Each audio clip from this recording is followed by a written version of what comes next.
welcome back to, do you see the screen on the text now, Hannah? I see us. Yep. Okay, great. So welcome back to another session of the Erasmus Academy Daily Portion of German, and this is the second section of the uh,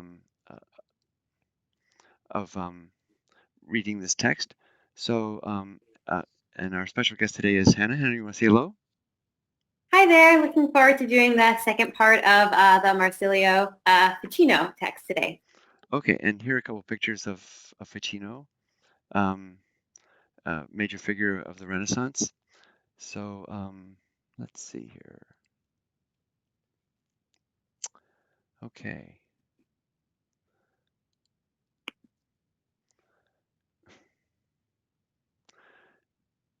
Let's see here.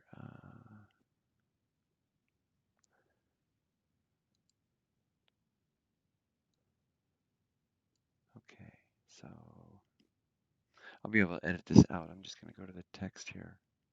Okay. Can you see the text now on the screen? Not yet, no. Okay. Let's see.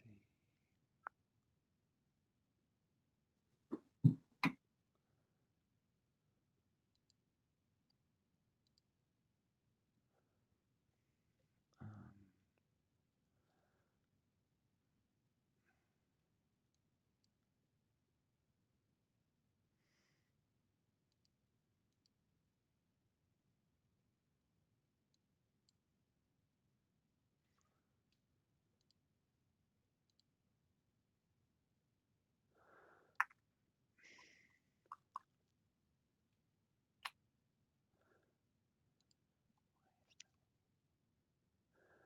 let's see here.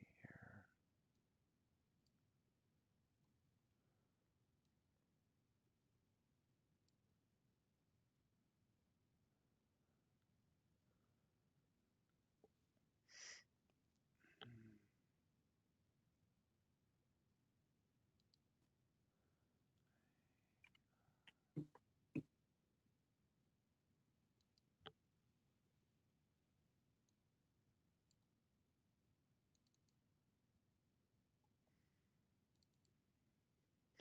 Okay, now you see it, right? Yep, now I can see it. Okay, sorry for that.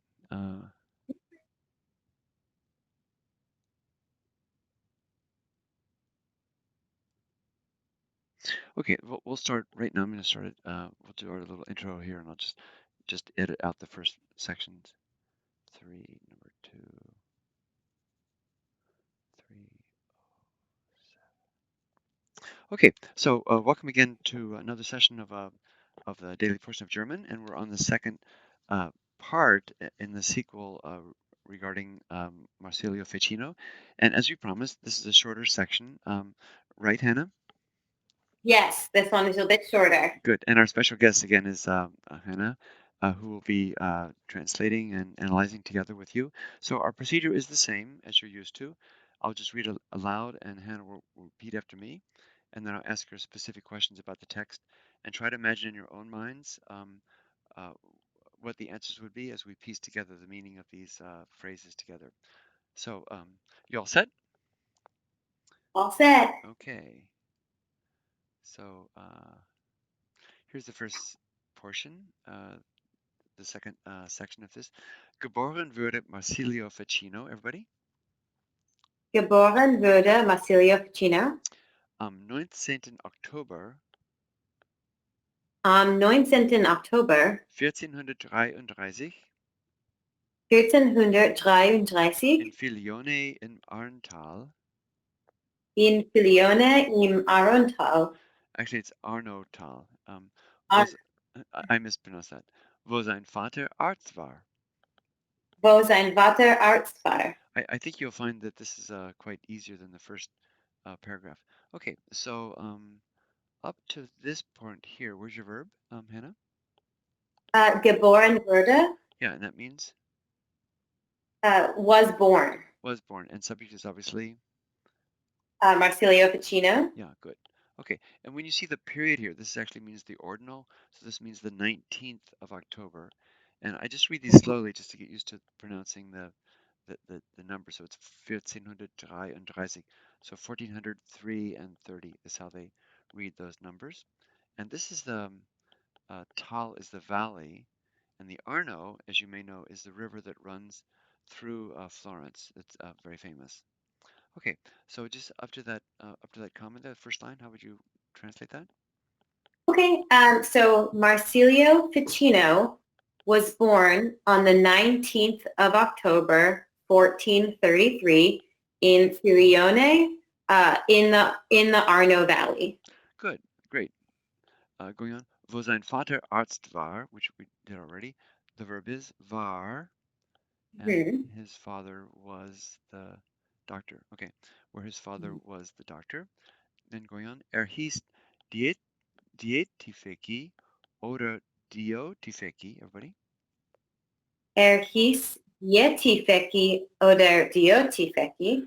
Und von dem gebräuchlichen Diminutiv Ficino erhielt Marsilio seinen Namen Ficino. Und von dem gebrauchlichen Diminutiv Ficino erhielt Marsilio seinen Namen Ficino. A little bit of a tongue twister there. Okay, Okay. so going back here, this is the verb. What does this verb come from? Comes from heißen. Good. So the three principal parts of this verb are heißen, hieß, geheißen, and this means to be called or to be named simply. So let's see. Um,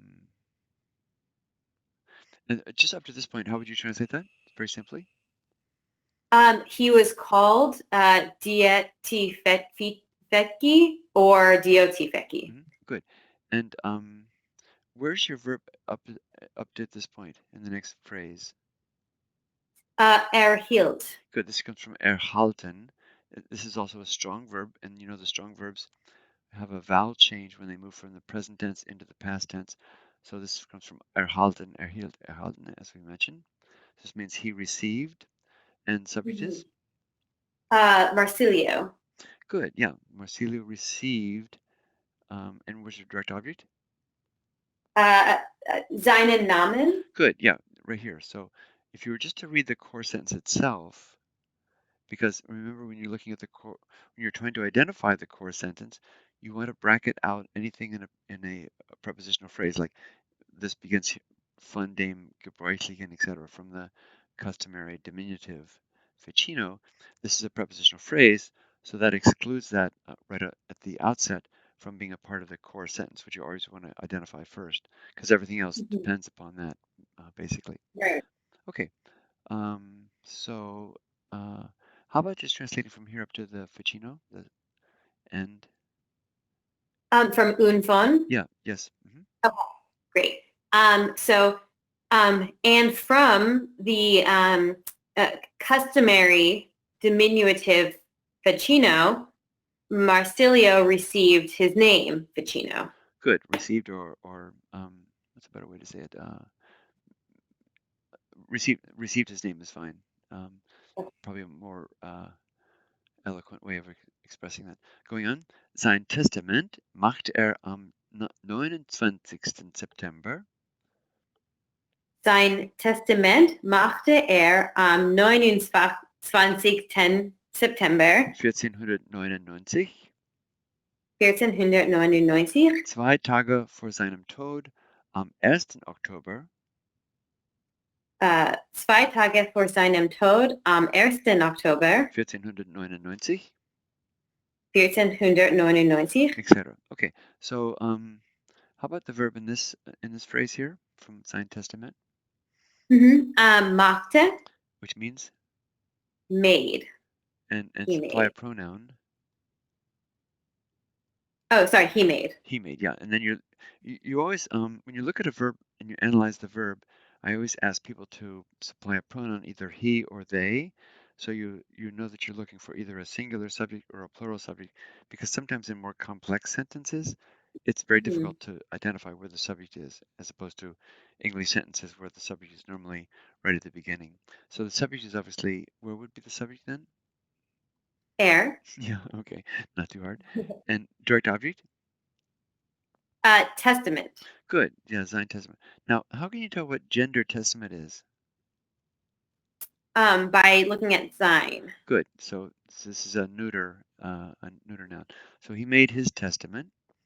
Um, and then the rest for and then what case does for take? Because you could see for seinem The Sohn. date. The dative case. Dative, because seinem is there. Okay, you want to translate that phrase there? Sure. So he made his testament on the 29th of September, 1499, 2 days before his death on October the 1st, 1499. Great. And this is what he wrote it as, going on, als ehrenwerter und geachteter Herr, ready? Als ehrenwerter und geachteter Herr, Großer und hochberühmter Philosoph großer und hochberühmter Philosoph und Kanoniker des Doms zu Florenz. und Kanoniker des Doms zu Florenz. Not a bad title to give himself, right? Okay, so he made his last testament as, and then uh, what is this ehrenwerter? What does this tell you that this is obviously a masculine noun as a gentleman, but er, what do you have to supply there? A definite or indefinite article? An indefinite. Exactly, yeah. So go ahead and translate that. So as an honorable and respected gentleman, hmm and then a great and very famous philosopher and canon of the cathedral at Florence. Great, fantastic. So the three basic things: as gentleman, as philosopher, and as a canon of the cathedral at Florence. Great. Okay, so do we fulfill our promise? I think we did. Good, we got through it fairly quickly without too much problem, really grammatically.